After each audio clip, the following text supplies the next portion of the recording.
Well, good morning, all. It's 8 o'clock in the morning on a bank holiday Monday, and I'm sure I'm not the only flower farmer heading out to harvest.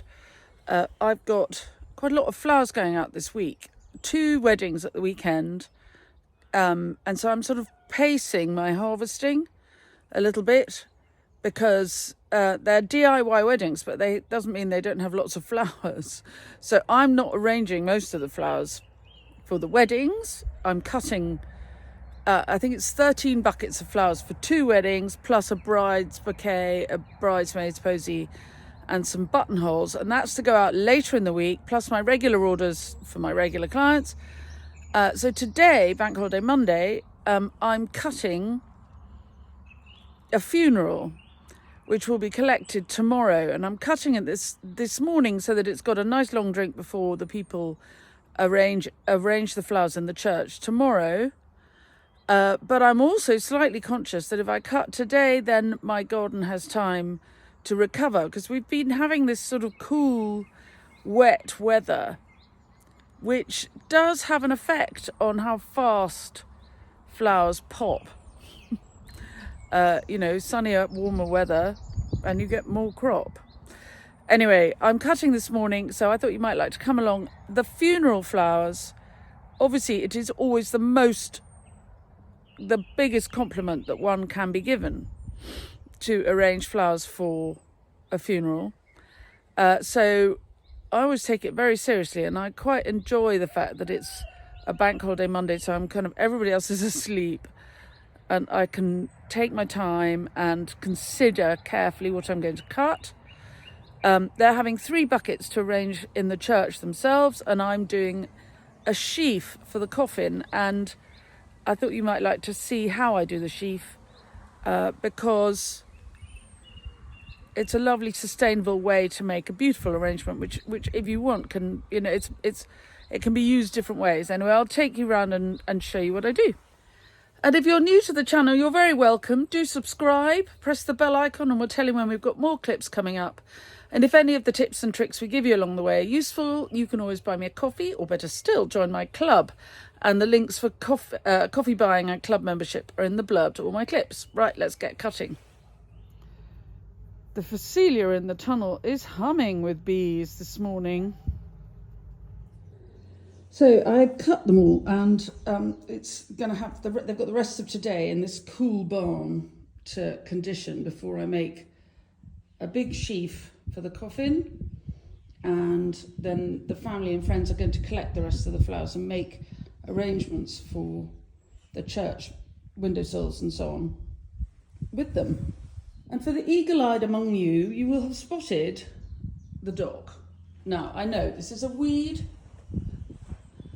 but it's a great weed.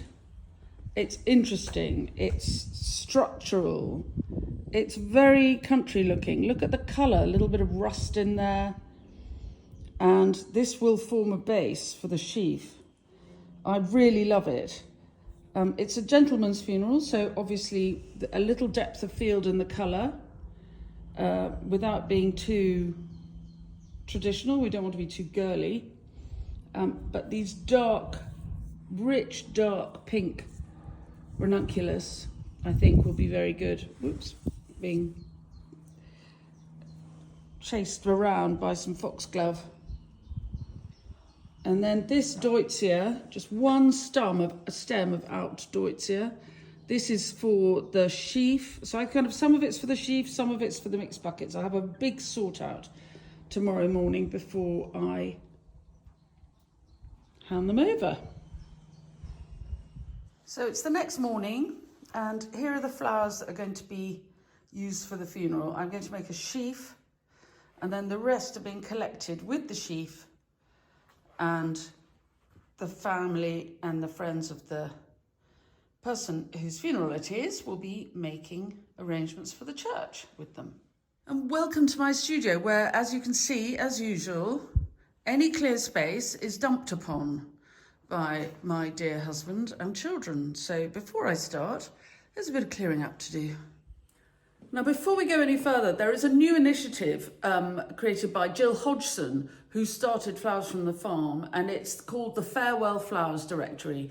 And if any of you feel that you need funeral flowers and you're not comfortable making your own and you're in the UK, then you can look at the Funeral Flowers Directory and you will find eco funeral flowers. So no floral foam, no wire, 100% biodegradable. Increasingly, places where people are buried require that any flowers left in the graveyard or the burial site have no floral foam, no plastic, are 100% biodegradable, because many of those places have become sites of special scientific interest, wildflower meadows. You get old, beautiful old churchyards, which are being tended as places where wildlife can flourish. And so it's kind of counterintuitive. I'm sorry, I'm rather at an angle here. Counterintuitive to then fill those places up with plastic. And so it is a really, really good idea to think about how you can have funeral flowers which are 100% biodegradable. So obviously the ones that I make are always 100% biodegradable.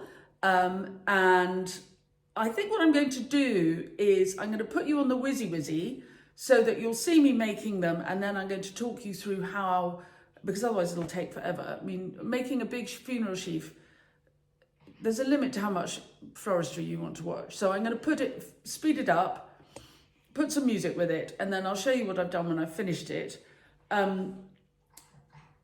Do have a look at the Funeral Flowers Directory because it's full of people who are doing eco funeral flowers. There's a lot of stuff on Instagram as well. Look at Field House Flowers, Tuck Shop Flowers, also working very hard in the sustainable floristry area, particularly with funeral flowers.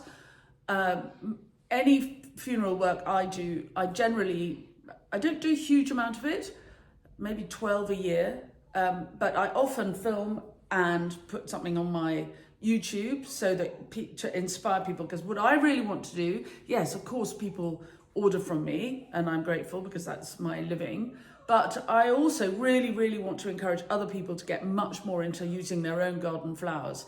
And so if a member of your family or a close friend passes away and you feel that you would like to make the flowers for the coffin, there is every reason that you should. It is a good thing and you are very much allowed to, and I would like to inspire you. I've just cut these flowers from my garden.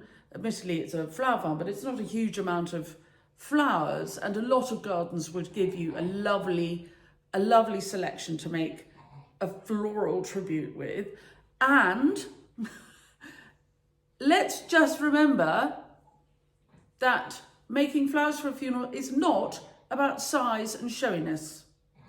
It is about something very beautiful and meaningful that you spend time on. And if it is an activity that you can do with friends and family, it's very, very, very good for everybody's mental health at a time when, death is always, even no matter how prepared you are for it, it's stressful, exhausting. Your brain goes into sort of mine. If somebody dies, I go into a frozen mode. I'm very tough and I manage everything and I do everything and I don't cry. And so taking the time to allow the creative juices to flow just gives you a calming place where you're not being all tough and strong or terribly upset or whatever it is. However, when people die, there's no right way to deal with it, and making an enormous floral tribute does not demonstrate that you love the person more or less than anybody else, or that they were more or less lovable than anyone else. It is not about size. It is very much about your engaging with the process. And if you would like to make funeral flowers for your loved ones, then you are allowed to. More than that, I encourage you to. Anyway, tea cake is grumping because the ducks, we've had so much rain that we got some ducks, and the ducks are, before I plant the dahlias out, everybody else has planted out their dahlias, but I have not. the ducks are working the dahlia patch because they're slugs. I've never seen slugs like it. It is an apocalypse of slugs. Anyway, back to the matter in hand. I'm going to make this funeral sheaf, and you'll see at the end we'll talk about it. Right, so I'm going to make a big sheaf, and it's going to be in 3 parts. So I'll just put it on the whizzy, and we'll have a look at it afterwards. And these are the 2 buckets I'm using for the sheaf. I had a really nice time cutting yesterday. It was a bank holiday, so I could take my time, not rushing. And so there's quite a lot of material here. Anything I don't use, I will put into the mixed buckets, which are over here. And the client can have them as part of, and just have them as extras. So look, I'm very excited about the dock, lovely dock. But also in the mixed buckets, you know, this is very country. This is wild sorrel, same family, very similar colouring, lighter. So a little bit of wild sorrel to put into the flowers for the church, which is a cousin of and goes well with the dock.